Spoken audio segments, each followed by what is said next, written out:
আজকে আমি আপনাদের সামনে তুলে ধরব বিশ্বের 5টি আশ্চর্যজনক স্থান। জানুন কোনো অজানা রহস্য লুকিয়ে রয়েছে সেখানে।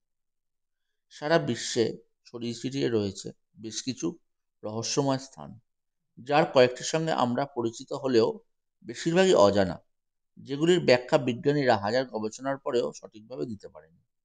আজ আমাদের এই আলোচনার বিষয় পৃথিবীর কিছু আশ্চর্যজনক স্থান, যেগুলো শুধু রহস্যময় নয়, ভয়ঙ্করও বটে। তুর্কমেনিস্তানের কারাকুর মরুভূমির দায়ভাড়া গ্রামের পাশে অবস্থিত এই রহস্যময় স্থানটি।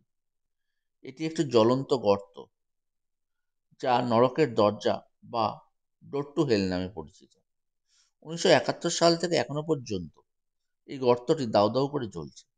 1971 সালে এই জায়গাটিতে একটি গ্যাস খনির সন্ধান পাওয়া যায়। গবেষণায় জানা যায় সেখানে বিষাক্ত মিথেন গ্যাস রয়েছে, কিন্তু তা সীমিত পরিমাণ। যাতে এই গ্যাস না ছড়ায়, গবেষকরা সিদ্ধান্ত নেয় ওই স্থানে গর্ত করে আগুন জ্বালিয়ে দেয়, যাতে এই গ্যাস জ্বলে শেষ হয়ে যায়। তবে সেই আগুন আজও নেভেনি। এবার আমরা আলোচনা করব জোন অফ সাইলেন্স। মেক্সিকোর ডুরাঙ্গোর জোন অফ সাইলেন্স আদতে একটি মরুভূমি অঞ্চল, যার চারিদিকে বিরাজমান একটি থমথমে পরিবেশ।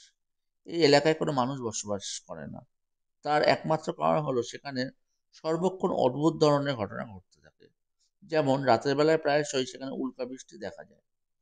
আবার কেউ যদি টেপ রেকর্ডার বাজায়, তা নিজে থেকেই বন্ধ হয়ে যায়। এই সকল ভুতুড়ে কাণ্ড কারখানা সেখানে শেষ নেই। এই জায়গায় কেউ গাড়ি নিয়ে গেলে তা চলতে চলতে হঠাৎ খারাপ হয়ে যায়। এই ধরনের আরো অনেক অদ্ভুত ঘটনা রয়েছে এই অঞ্চলকে কেন্দ্র করে।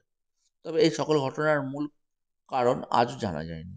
বলা বাহুল্য, জোন অফ সাইলেন্স এবং বারমুডা ট্রায়াঙ্গেলের একই অংশে অবস্থিত। এবার আমরা আলোচনা করব খুনির হ্রদ। ক্যামারুন নয়স হ্রদকে খুনির হ্রদ বা কিলার লেক বলা হয়। হ্রদটি এমন অদ্ভুত নাম দেওয়ার পেছনে রয়েছে একটি কারণ। আসলে এই হ্রদটি একটি আগ্নেয়গিরির জ্বালামুখের পাশেই অবস্থিত।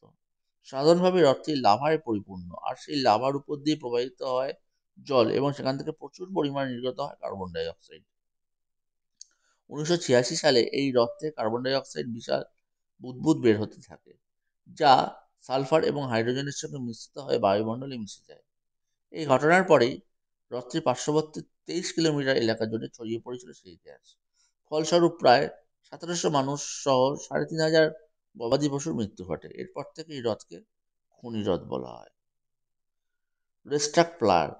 পৃথিবীর আরও একটি রহস্যময় স্থান হলো ক্যালিফোর্নিয়ার রেস্ট্রাক প্লায়া বা চলমান পাথর উপত্যকা। আপাত দৃষ্টিতে দেখলে মনে হয় এই উপত্যকাগুলি পাথরগুলো নিজে থেকেই স্থান পরিবর্তন করে।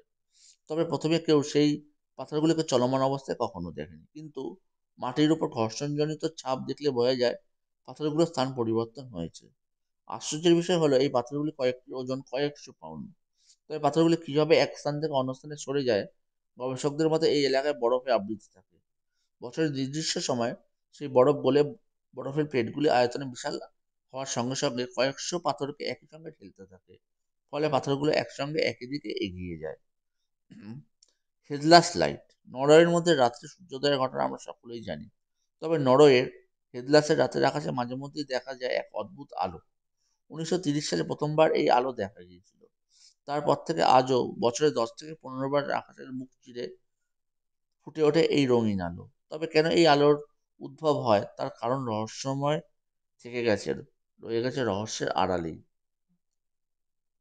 এই আশ্চর্যজনক আলোর স্থায়িত্ব কয়েক সেকেন্ড, কিন্তু মাঝে মাঝে এটি ঘন্টাখানেকও থাকে। আর আশ্চর্যের বিষয় হলো, এই অদ্ভুত আলো যেদিন রাখতে দেখা যায়, ওই রাতেই পার্শ্ববর্তী এলাকার জমিতে ক্রপ সার্কেল সৃষ্টি হয়, অর্থাৎ কোনো ক্ষেতের ফসল কেটে বা নষ্ট করে সৃষ্টি করা একটি বিশেষ আকৃতি। এই রহস্যের ঘটনার কারণ হিসাবে এই অঞ্চলের মানুষ দাবি করেন আকাশের ওই আলোর ভিনগ্রহীদের যান, তা থেকে সৃষ্টি হয় এই ক্রপ সার্কেলগুলি। এলিয়ানদেরই কীর্তি হচ্ছে এটা। আজকে আমার এই রহস্যময় স্থানের গল্পগুলো, যেগুলো গল্প হলেও সত্যি, সেটি আপনাদের কেমন লাগলো বন্ধুরা? যদি ভালো লাগে অবশ্যই লাইক, কমেন্ট এবং শেয়ার করবেন, এবং আমার পেজটিকে ফলো করবেন। ধন্যবাদ।